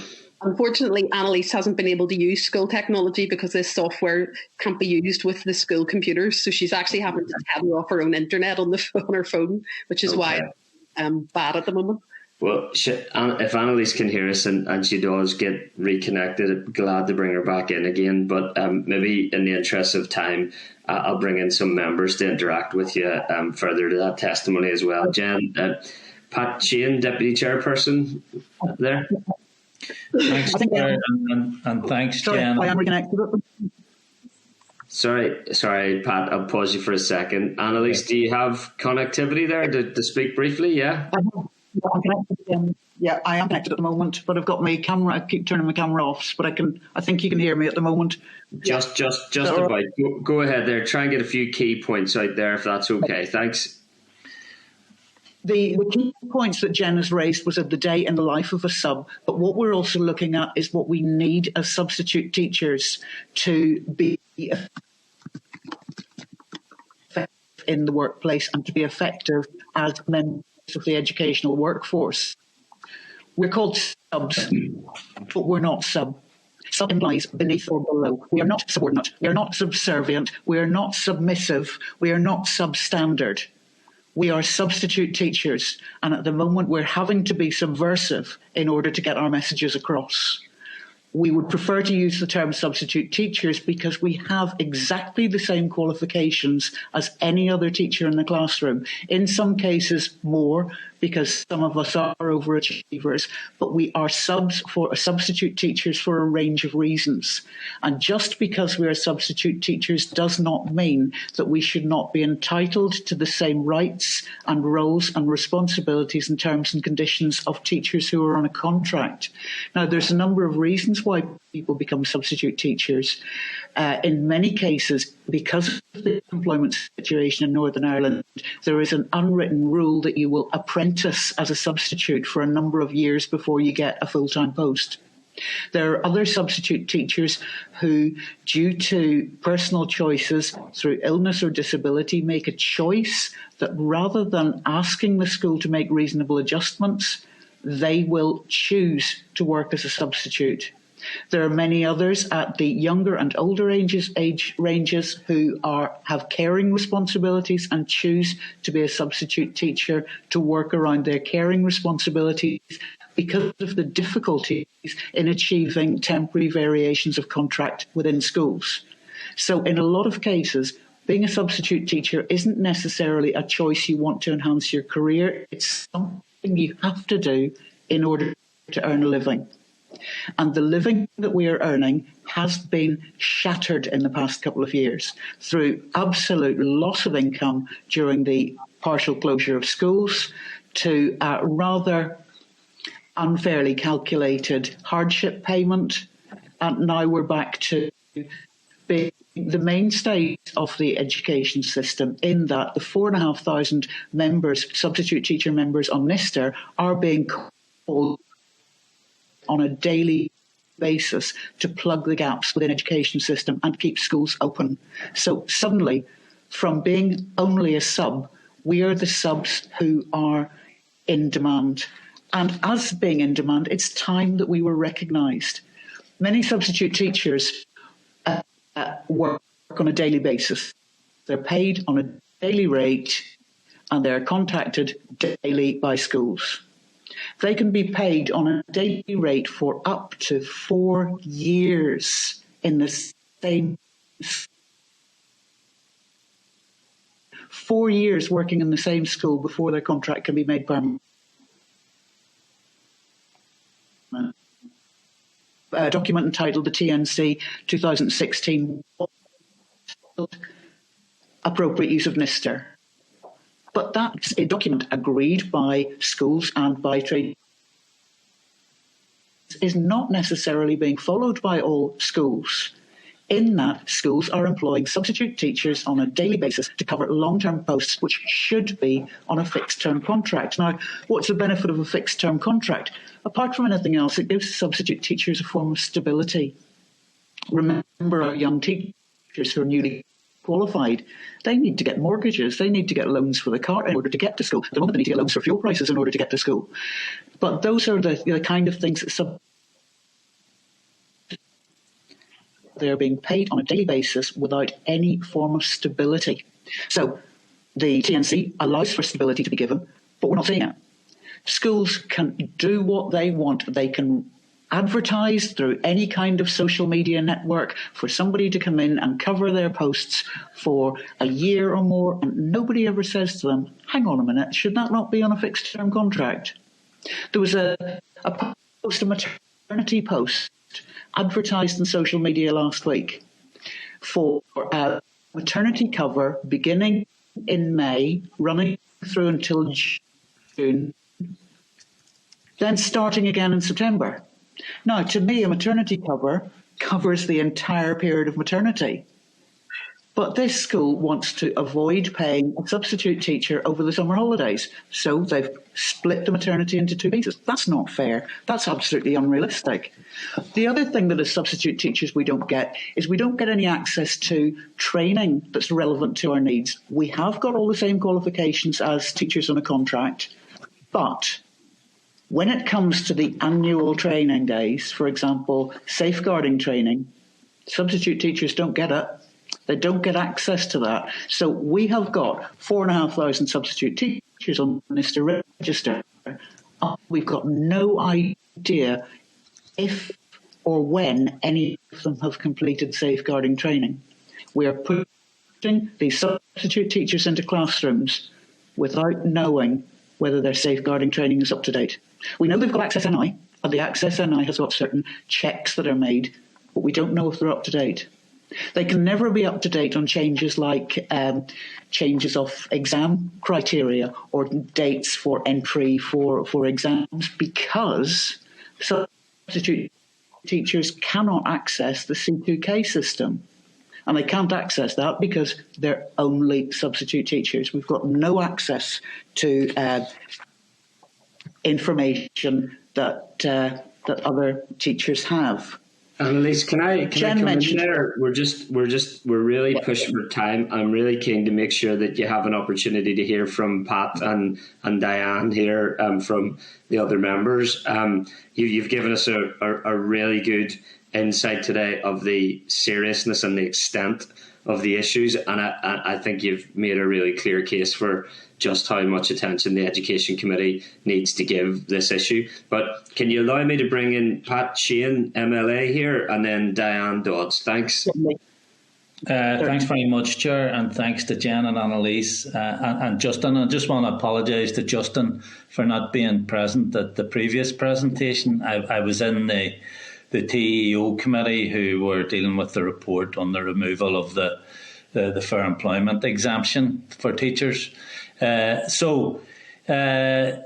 Yeah, I mean, you've outlined very comprehensively the difficulties that there are with substitute teachers, and you in particular, Jen, I mean, highlighted a whole raft of problems that exist for substitute teachers, and I'm just wondering, could you summarise in a very short space of time exactly what measures you think need to be done to deal with the issue? And I suppose the issue of substitute teachers has been brought very sharply into focus by the pandemic, the mess up with registration of teachers and all of that, which has brought the issue of substitute teachers very much to the fore, and it has given many of us an indication of just how important substitute teachers are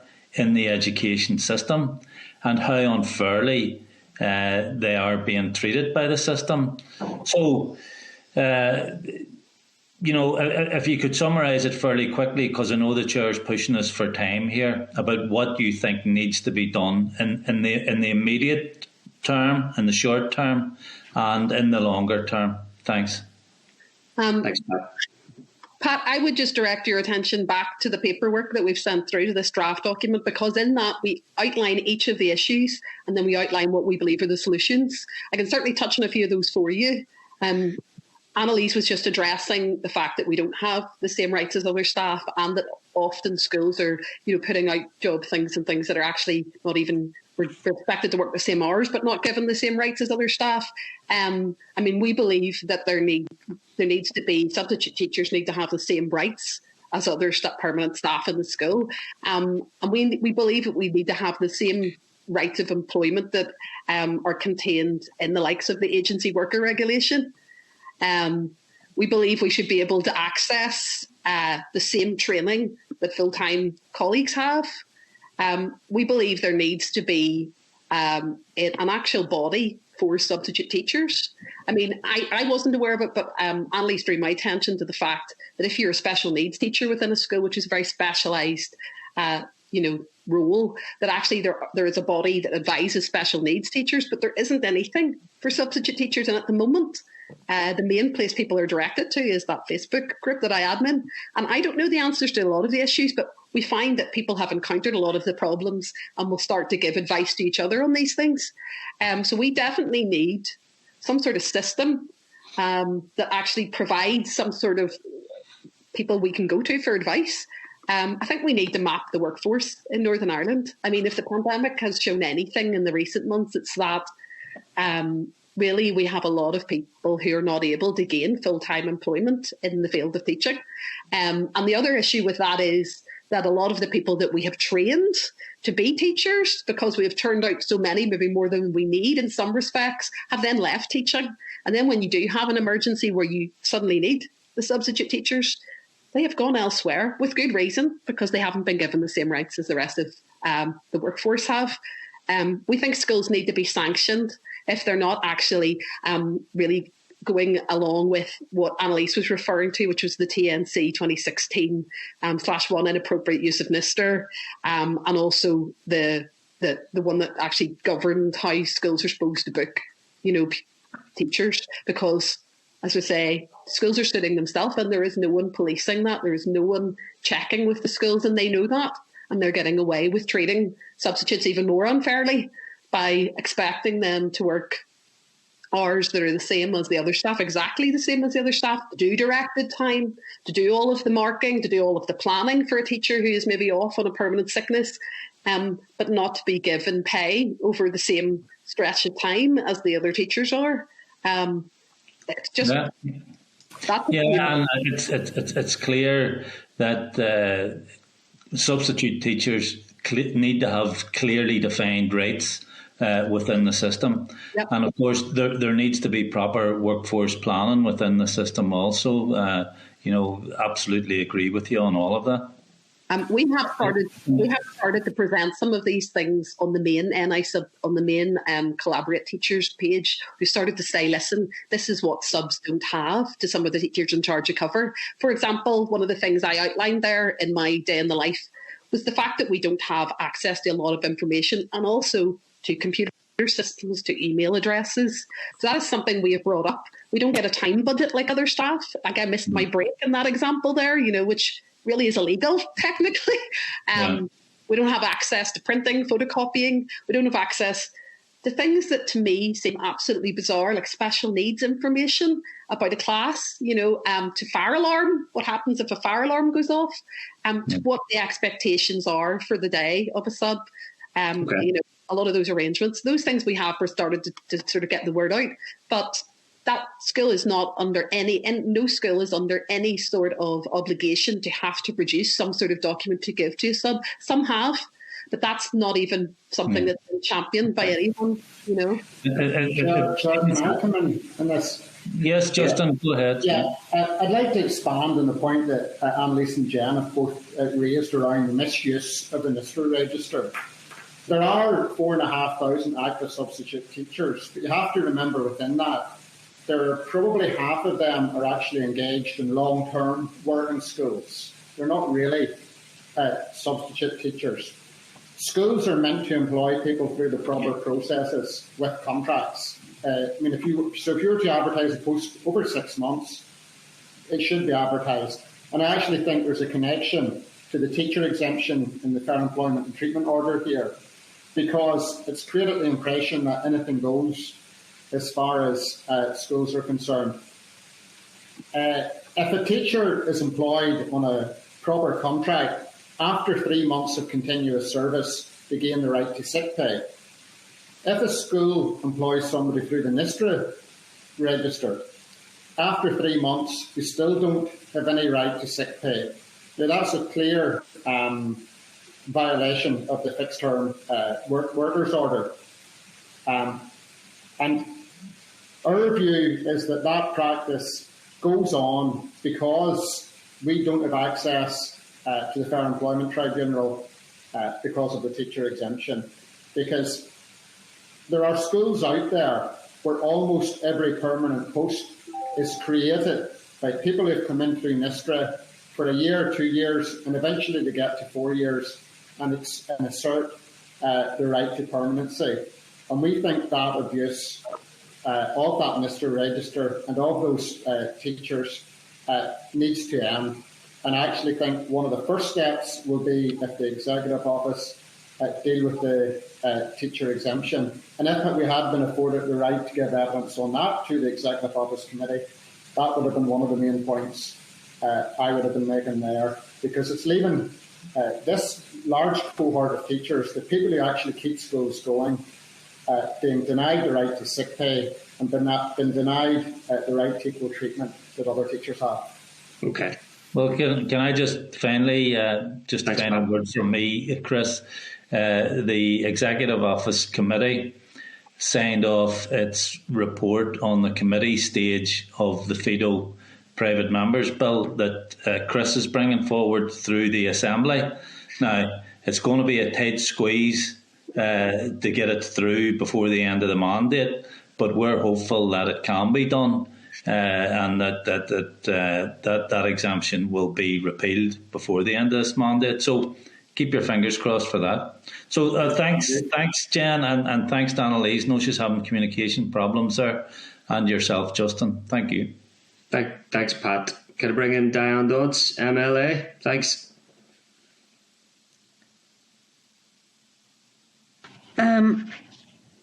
Thanks, Dan. So thank you for that. There's a couple of things I want to raise because I do think that they're important. Justin, can I just answer the stuff in relation to evidence at TEO? It was decided to truncate the evidence. For a fairly obvious reason that the end of March but I don't think we're genuinely on a different page, although I still think that there are issues to be addressed around it. Apologies, the dog has just spotted the postman, but that is a regular occurrence in my dogs in this committee. Honorary members, Diane. They're honorary members now. Honorary member of this committee for her barking. So apologies for that. The thing that I wanted to ask, because I think that this is important going forward, it seems to me, and I was listening to Annalise, what I could pick up from her, and it seems to me one of the things that we are lacking is workforce planning.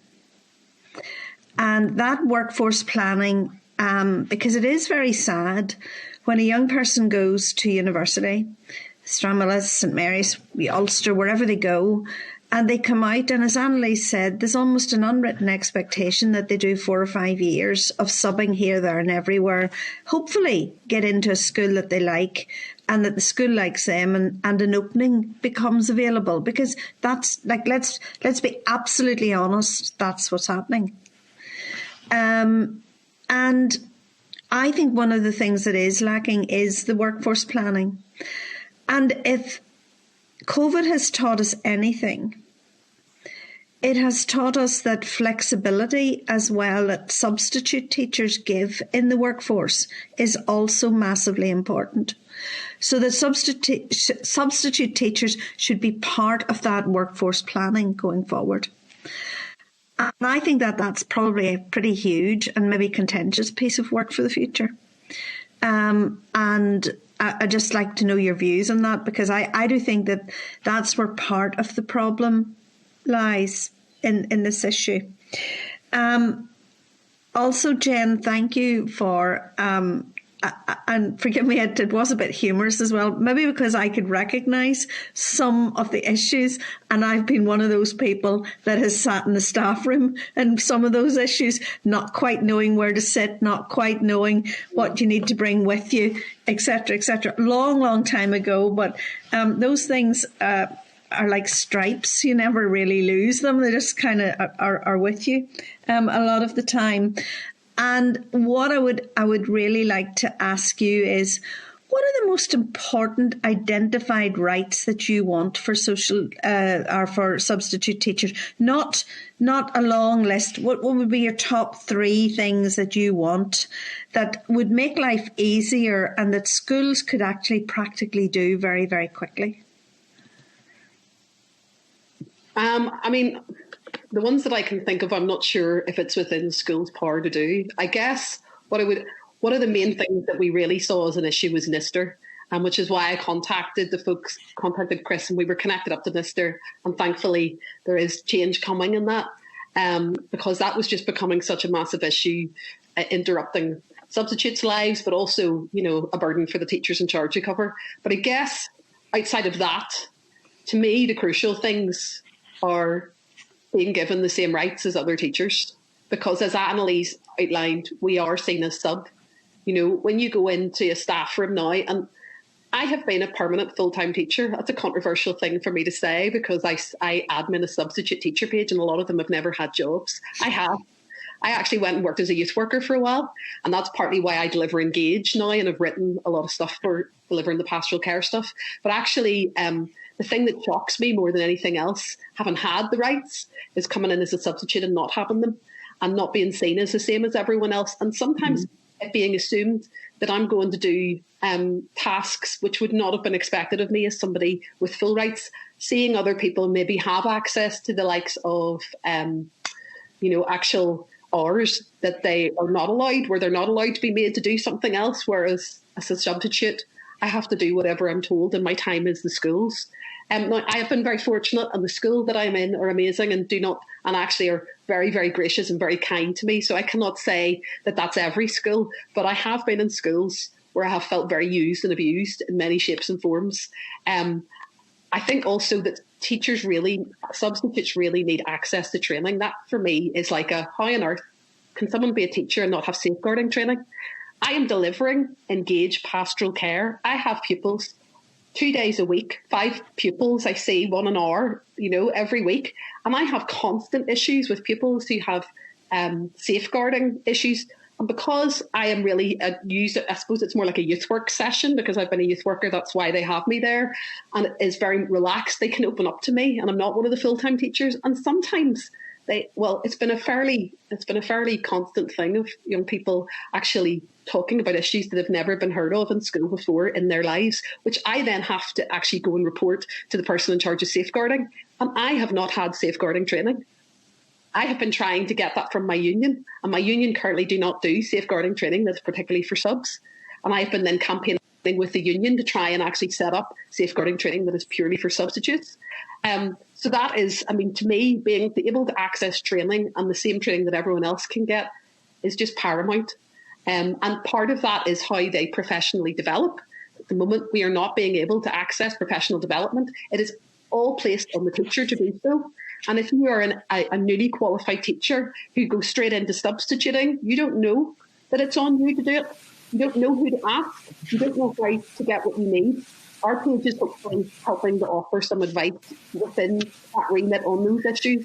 But again, that to me, that baffles belief that you would be in a school and you could be dealing with a whole range of special needs children and not have the training that you need to know how to help those young people.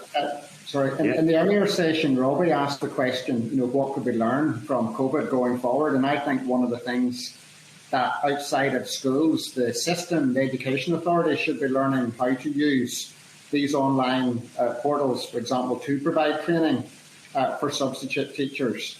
I think there's a great opportunity there, and I think that's something that could be focused on going forward. It doesn't all have to be face-to-face. We can make sure substitute teachers get the training they require.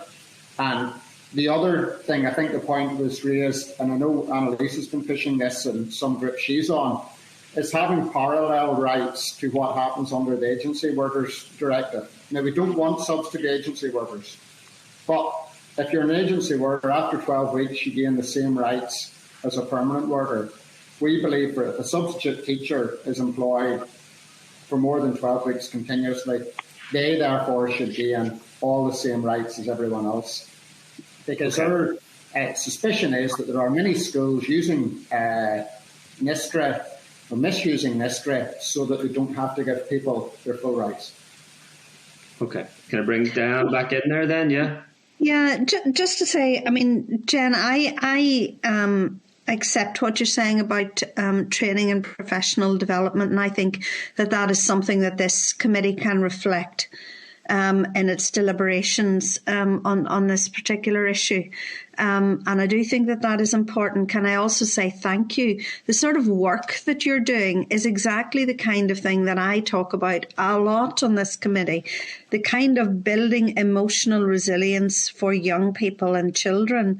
And I think that COVID has pointed out, I think the need has always been there, but I think that COVID has actually pointed that out and made it much, much more apparent.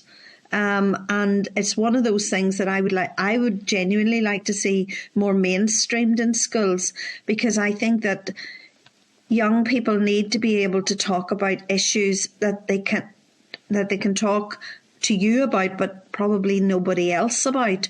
And certainly maybe not family members or teachers who maybe just don't have the time, the training, or there isn't the opportunity even in a busy post-primary school to actually do any of those things. So I think you point out to something that's massively, massively important. For me, what I'll take out of this session is workforce planning is absolutely an issue that we will need to address going forward. Looking at the issue of training and looking at the issue of how teachers are employed. Thank you for all you do. I think COVID has also shown the need for flexibility in the workplace as well. And I think that's important. But I'm not asking for flexibility without responsibility from employing authorities. But I do think it is a massive issue. And thank you. Thanks, Diane. I think that rounds us up very well there, folks. I'm delighted that you've had this opportunity to present the committee to some of our most experienced committee members as well, who I've no doubt will play ongoing leading roles in the next mandate. So I think that's a really good session that you've had to get these issues on the agenda of the Education Committee.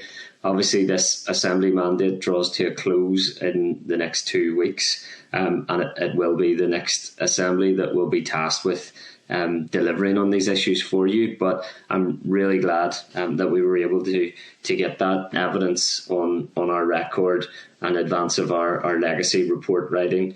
I've no doubt we'll present this manifesto to the Minister and include the issues in our legacy report to make sure that you do get robust responses to them.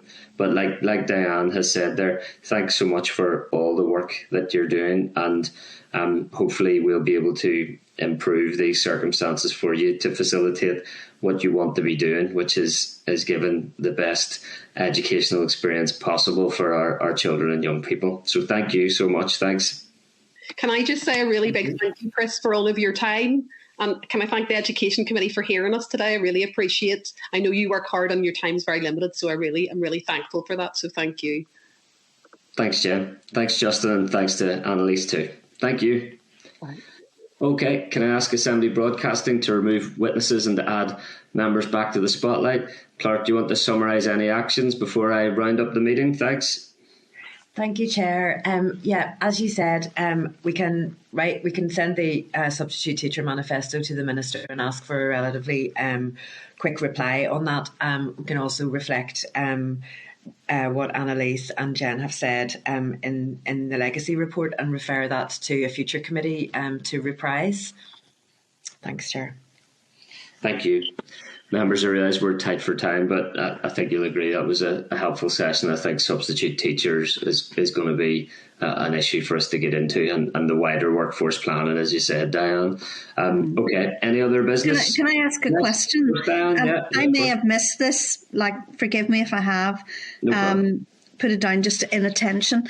In the last session, one of the things that the was said very clearly was the difficulties in actually accessing the Healthy Happy Minds program, and I think maybe the bureaucracy of it. Is there something? Did we agree just to maybe reflect that as well? Because I do think that is important. No point in having money if you can't get at it. Let's do that. If it hasn't been agreed, we'll ask about. We'll convey that experience of accessing Healthy Happy Minds and seek an update as to what's happening in that regard. I think even if you listen to Jen, it reflects how important Engage and these kind of programs are for young people as we go forward. But if teachers aren't accessing it or paying it out of their own budget because they can't access it, maybe there's some tweaks to it that we can do. Yep. Just a thought. Yeah, absolutely. Yeah, thank you. Any other business? No. Just under the the planetarium visit, Chair. I mean, members are they would wish to do it, but I think we need to just take a decision on the practicalities really today. I know you have. I regret that. I think it would be unwise to plan a visit given the Assembly scheduling. We could cause greater offence by trying to do it than being straight that it is probably just not wise on this occasion, and give a firm commitment for the next committee with that 5 years hopefully ahead of it to get out to the Armagh Planetarium as soon as possible thereafter. Does that sound fair enough, members?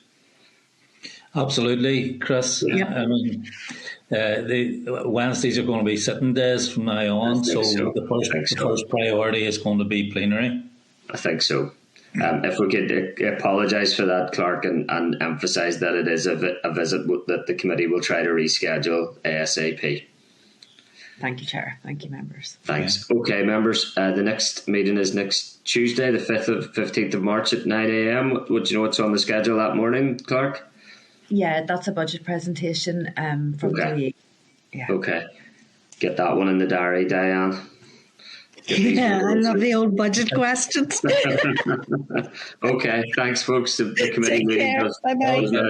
Thank you. Bye-bye. Thank you. Bye.